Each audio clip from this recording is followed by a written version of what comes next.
ಉಡುಪಿಯಲ್ಲಿ ಇವತ್ತು ನಾವು ನೋಡುವಂತಹ ಶ್ರೀಕೃಷ್ಣನ ವಿಗ್ರಹ ದ್ವಾರಕೆಯಲ್ಲಿತ್ತು. ಅದು ಉಡುಪಿಗೆ ಹೇಗೆ ಬಂತು? ಅಷ್ಟಕ್ಕೂ ಉಡುಪಿಗೆ ಉಡುಪಿ ಅನ್ನೋ ಹೆಸರು ಬಂದಿದ್ದಾದ್ರೂ ಹೇಗೆ?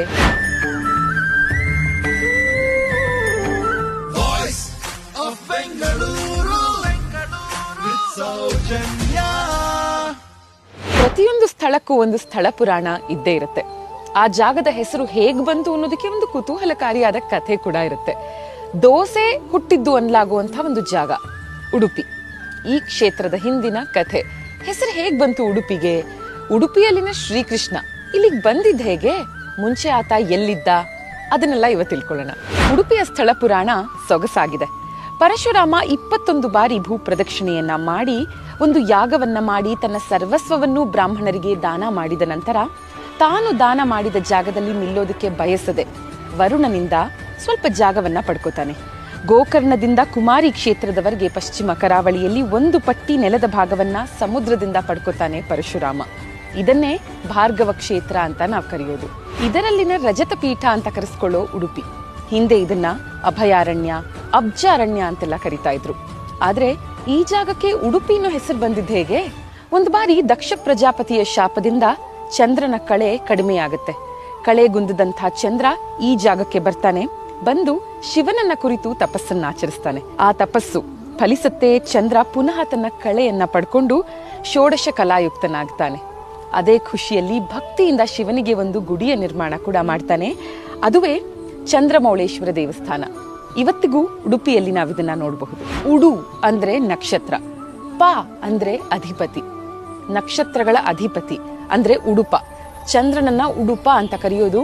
ಈತನಿಂದಲೇ ಈ ಜಾಗಕ್ಕೆ ಹೆಸರು ಬಂದಿದ್ದು ಉಡುಪಿ ಅಂತ. ಶ್ರೀ ಮಧ್ವಾಚಾರ್ಯರು ಕ್ರಿಸ್ತಪೂರ್ವ 1238ನೇ ಇಸವಿಯಲ್ಲಿ ಇದೇ ಉಡುಪಿಯಿಂದ 6 ಮೈಲಿ ದೂರದಲ್ಲಿನ ಪಾಜಕ ಅನ್ನೋ ಕ್ಷೇತ್ರದಲ್ಲಿ ಅವತರಿಸಿದ್ದು. ಒಮ್ಮೆ ಮಧ್ವಾಚಾರ್ಯರು ಸಮುದ್ರ ಸ್ನಾನಕ್ಕೆ ಅಂತ ಮಲ್ಪೆಗೆ ಬಂದಿರ್ತಾರೆ. ಅದೇ ಸಮಯದಲ್ಲಿ ದ್ವಾರಕೆಯಿಂದ ಈ ಕಡೆಗೆ ಬರ್ತಾ ಇದ್ದಂತ ಹಡಗು ಬಿರುಗಾಳಿಗೆ ಸಿಕ್ಕಾಕೊಂಡು ಮುಳುಗೋದ್ರಲ್ಲಿತ್ತು. ಆದ್ರೆ ಮಧ್ವಾಚಾರ್ಯರು ಅವರ ತಪಃ ಪ್ರಭಾವದಿಂದ ಆ ಹಡಗನ್ನ ಉಳಿಸ್ತಾರೆ. ಬದುಕುಳಿದಂತ ಹಡಗಿನ ಮಾಲೀಕ ಕೃತಜ್ಞತೆ ಹಾಗೂ ಭಕ್ತಿಯಿಂದ ಕಾಣಿಕೆಯನ್ನ ಸಲ್ಲಿಸೋದಕ್ಕೆ ಬರ್ತಾರೆ. ಆಗ ಮಧ್ವಾಚಾರ್ಯರು ಹಡಗಿನಲ್ಲಿ ಇದ್ದಂತಹ ಗೋಪಿ ಚಂದನದ 2 ಗಡ್ಡೆಗಳನ್ನ ಆರಿಸ್ಕೋತಾರೆ. ನನಗೆ ಇವೆರಡೇ ಸಾಕು ಕಾಣಿಕೆಯಾಗಿ ಅಂತ. ಒಂದು ಗೋಪಿ ಚಂದನದ ಗಡ್ಡೆಯನ್ನ ಅಲ್ಲೇ ಒಡಿತಾರೆ. ಅದರೊಳಗೆ ಒಂದು ಬಲರಾಮನ ವಿಗ್ರಹ ಇತ್ತು. ಅದನ್ನ ಅಲ್ಲೇ ಪ್ರತಿಷ್ಠಾಪನೆ ಕೂಡ ಮಾಡ್ತಾರೆ. ಇವತ್ತಿಗೂ ಆ ದೇವಸ್ಥಾನವನ್ನ ನಾವು ನೋಡಬಹುದು. ಬಲರಾಮ ಇರುವಂತಹ ದೇವಸ್ಥಾನ ವಡಭಾಂಡೇಶ್ವರ ದೇವಸ್ಥಾನ. ಮತ್ತೊಂದು ಗಡ್ಡೆಯನ್ನ ನೆತ್ತಿ ಮೇಲೆ ಹೊತ್ತು ತರ್ತಾರೆ. ಇಲ್ಲಿನ ವಿರಜಾ ತೀರ್ಥದಲ್ಲಿ ಅದನ್ನ ತೊಳಿತಾರೆ. ಅದುವೇ ಇವತ್ತಿನ ಮಧ್ವ ಸರೋವರ. ತೊಳೆದಾಗ ಮೇಲಿನ ಆ ಚಂದನದ ಗಡ್ಡೆ ಎಲ್ಲ ಕರಗಿ ಒಳಗೆ ಒಂದು ಸುಂದರವಾದ ಬಾಲಕೃಷ್ಣನ ಸಾಲಿಗ್ರಾಮ ಶಿಲೆಯ ಗೋಚರವಾಗುತ್ತೆ. ಆ ಬಾಲಕೃಷ್ಣನ ಎಡಗೈಯಲ್ಲಿ ಕಡಗೋಲು, ಬಲಗೈಯಲ್ಲಿ ಹಗ್ಗ. ಅಷ್ಟು ಮಾತ್ರ ಅಲ್ಲ, ಮೈ ಮೇಲೆ ಸುದರ್ಶನ ಚಿಹ್ನೆ ಕೂಡ ಇತ್ತು.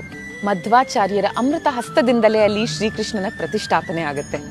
ಪಕ್ಕದಲ್ಲೇ ಒಂದು ದೀಪವನ್ನ ಬೆಳಗಿಸ್ತಾರೆ. ಅದುವೇ ನಂದಾದೀಪ. ಇವತ್ತಿಗೂ ನಾವದನ್ನ ನೋಡಬಹುದು. ಅದು ರುಕ್ಮಿಣಿಯಂತೆ ಸದಾ ಕೃಷ್ಣನ ಜೊತೆ ಇದ್ದೇ ಇರುತ್ತೆ. ಇಡೀ ದ್ವಾರಕೆನೇ ಸಮುದ್ರದಲ್ಲಿ ಮುಳುಗಿದಾಗ ಶ್ರೀ ಮಧ್ವಾಚಾರ್ಯರಿಂದ ಪೂಜಿಸಲ್ಪಡೋದಕ್ಕಂತಲೇ ಈ ಕೃಷ್ಣನ ವಿಗ್ರಹ ದಕ್ಷಿಣಕ್ಕೆ ಬಂತು ಅನ್ನೋದು ನಂಬಿಕೆ.